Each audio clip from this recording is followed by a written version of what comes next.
स्वागत है आपका लर्निंग पॉइंट 26 चैनल पर। पिछली क्लास में मैंने आपको क्रोमोसोम के बारे में बताया था। आज हम आपको डीएनए के बारे में बताएंगे। डीएनए क्या है, डीएनए कैसे कार्य करता है और डीएनए की क्या इम्पोर्टेंस है हमारी लाइफ में। स्टार्ट करते हैं। डीएनए डीएनए का फुल फॉर्म क्या होता है? डीएनए का पूरा नाम डीऑक्सी राइबो न्यूक्लिक एसिड है। तो जैसा कि नाम से स्पष्ट हो रहा है, डीऑक्सी राइबो न्यूक्लिक एसिड, यानी इसमें अम्ल भी है, नाइट और इसमें बेस भी है और इसमें शुगर का फॉर्म भी है। तो नाइट्रोजन बेस और शुगर के फॉर्म में जब ये बनती है तो क्या कहलाता है ये? जब केवल नाइट्रोजनस बेस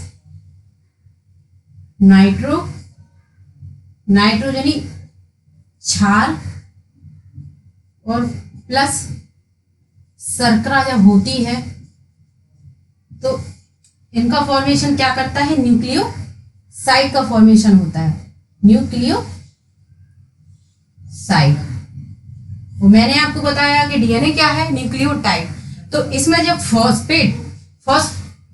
फॉस्फोरिक एसिड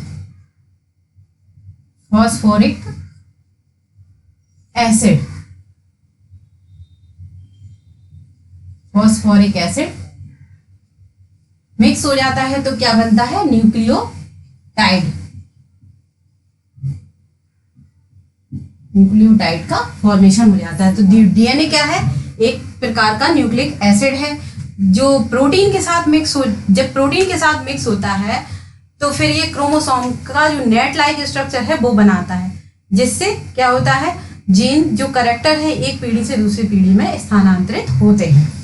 अब डीएनए की खोज पे आ जाइए। डीएनए की खोज किसने की? जिस डीएनए का सबसे प्रसिद्ध मॉडल है ये बीडीएनए, जो किसने दिया था? जेडी वॉटसन और एफएससी क्रिक ने किया। तो इन चारों साइंटिस्ट ने था इस पेपर, जेडी वॉटसन, एफएससी क्रिक और एमएचएफ विलिकन्स और आर फ्रैंकलिन। इन चारों साइंटिस्ट ने इस पे वर्क किया, लेकिन फाइनली जेडी वॉटसन ने और एफएससी क्रिक ने इस मॉडल को प्रस्तावित किया 1953 में। 1953 में किया। 1962 में इन्हें इस कार्य के लिए नोबेल पुरस्कार से सम्मानित किया गया था। अब डीएनए यूकैरियोटिक सेल में कहाँ पाया जाता है? केंद्रक में। जाहिर सी बात है, देखा है आपने, जब केंद्रक में पाया जाता है तो थ्रेड लाइक स्ट्रक्चर, ये प्रोटीन के साथ मिलकर ये है क्या? एक्चुअली में डीएनए है जो क्रोमोसोम का फॉर्मेशन करता है। और यूकैरियोटिक सेल जो होती है, यूकैरियोटिक सेल मैंने आपको पढ़ाई है। तो यूकैरियोटिक सेल में डीएनए पाया जाता है कैसा? कुछ पाया जाता है और कह सकते हैं वृत्ताकार फॉर्म में पाया जाता है, just like this. Prokaryotic cell में कहा? माइटोकॉन्ड्रिया में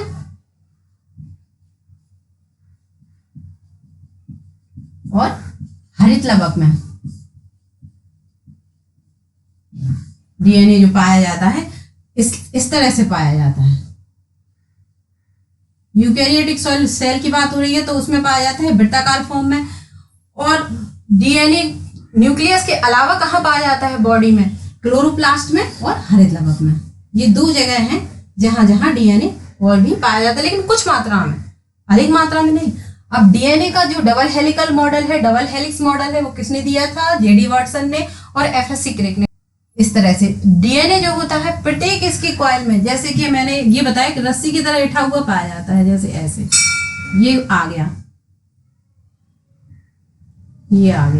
अब जब रस्सी उठी हुई होती है तो ऐसी होती है, इस तरह से होगा तो ये डबल हेलिकल है, तो इस तरह से होगा। तो इसके एक एट में या इस तरह की एक उसमें कितने न्यूक्लियोटाइड पाए जाते हैं? 10 न्यूक्लियोटाइड पाए जाते हैं। इनकी संख्या होती है 10 और एक न्यूक्लियोटाइड और दूसरे न्यूक्लियोटाइड के बीच की दूरी होती है 3.4 एंगस्ट्रॉम। और अब एक इसकी बात हुई तो जो एक रस्सी का ये इस तरह से उठा हुआ भाग है उसकी लेंथ कितनी होती है? 34 एंगस्ट्रॉम। अब आ जाइए इसका व्यास। जब ये इस तरह से इठा इठा हुआ है तो इसका व्यास कितना होगा, 20 एंगस्ट्रॉम। क्लियर हुई कुछ बात। अब डीऑक्सीराइबोन्यूक्लिक एसिड पे आ जाइए। अब ये इसका कंपोजिशन देखिए, nitrogenous base, sugar, phosphoric acid. अब ये तीनों मिले तो क्या हुआ, नाइट्रोजन बेस, शुगर, फॉस्फोरिक। अब शुगर कौन सी है, पेंटोस शुगर पाई जाती है इसमें, जिसे 5 कार्बन की शर्करा कहते हैं। 5 कार्बन वाली शर्करा इसमें मौजूद होती है। और नाइट्रोजन बेस कौन कौन से होते हैं, प्यूरिन्स और पिरिमिडीन। प्यूरिन्स जो होते हैं, प्यूरिन्स में 2 होते हैं, एडेनिन और ग्वानिन। और पिरिमिडीन में कौन कौन से नाइट्रोजन होते हैं, साइटोसिन और थायमिन। अब जब इसमें जो बॉन्ड बनते हैं, ये हाइड्रोजन बॉन्ड होते हैं जिनसे न्यूक्लियोटाइड जुड़ा रहता है। और जब ये हाइड्रोजन बॉन्ड बनते हैं तो एडेनिन किससे जुड़ता है, थायमिन से, ट्रिपल बॉन्ड के जरिए। कौन सा बॉन्ड, ट्रिपल बॉन्ड। ये ट्रिपल बॉन्ड होता है क्या, हाइड्रोजन बॉन्ड। और साइटोसिन किससे जुड़ता है, डबल बॉन्ड से, ग्वानिन से। जब ये रस्सी की तरह इठी हुई रचना एक दूसरे से जुड़ेगी तो उसे जोड़ने के लिए कुछ चाहिए, यानी बॉन्डिंग के लिए कुछ चाहिए। तो बॉन्ड कौन से होते हैं, हाइड्रोजन बॉन्ड। हाइड्रोजन बॉन्ड कौन कौन से जुड़े थे, एडेनिन से थायमिन और ग्वानिन से साइटोसिन। जैसे ये डीऑक्सीराइबोन्यूक्लिक एसिड है, उसी तरह से राइबोन्यूक्लिक एसिड भी पाया जाता है आरएनए। हम आपको नेक्स्ट क्लास में बताएंगे कि आरएनए जो है, आरएनए में थायमिन के स्थान पे यूरेसिल पाया जाता है। तो बस स्ट्रक्चर यही रहता है, बस यहाँ पे यू आ जाता है। लेकिन अभी हम डीएनए की बात कर रहे हैं तो यहाँ टी ही आएगा। तो आपको इतनी चीजें क्लियर हो गई होंगी। डीएनए के प्रकार, डीएनए कई तरह की, डीएनए की जब खोज की गई तो कई साइंटिस्टों ने इस पर रिसर्च की। तो कौन कौन से टाइप मिले हैं, ए डीएनए, बी डीएनए, सी डीएनए, डी डीएनए और जेड डीएनए। जो संरचना आपने अभी देखी डबल हेलिकल मॉडल, जो कौन है, बी डीएनए का फॉर्म है। किसने दिया है, जीडी वाटसन और एफएससी क्रिक ने। जेड डीएनए, जेड डीएनए का, जेड डीएनए पर रिसर्च की गई। जेड डीएनए को किसने दिया है, बैग व रिच, एक साइंटिस्ट थे ये दोनों। इन्होंने 1979 यानी 1979 में दिया था। अब डीएनए का आइसोलेशन किया गया। जब साइंटिस्ट इसकी रिसर्च में लगे हुए थे तो उन्होंने इसका आइसोलेशन किया। आइसोलेशन किसका, डीएनए का आइसोलेशन किया, प्यूरिफिकेशन किया और क्रिस्टलाइजेशन किया।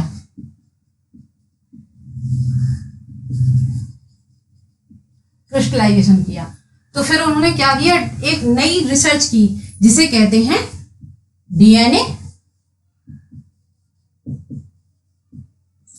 फिंगर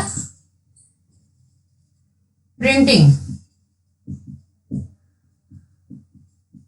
ये हमारे यहां भी अब इसकी शुरुआत हो गई है। इससे क्या होता है, डीएनए जो होता है किसी भी व्यक्ति का, जैसे हमारा डीएनए हमारे माँ पापा से मैच होगा, कुछ ना कुछ कोडिंग उसकी ऐसी रहती है जो पेरेंटल कैरेक्टर होते हैं उनको मैच कर देती है। और इससे पता लगाया जा सकता है कि हमारे पापा मम्मी कौन से हैं, हमारे माता पिता कौन से हैं, जिसे पता लगाया जा सकता है कि हमारे माता पिता कौन हैं, या आपके माता पिता कौन है, या हमारी संतान कौन है।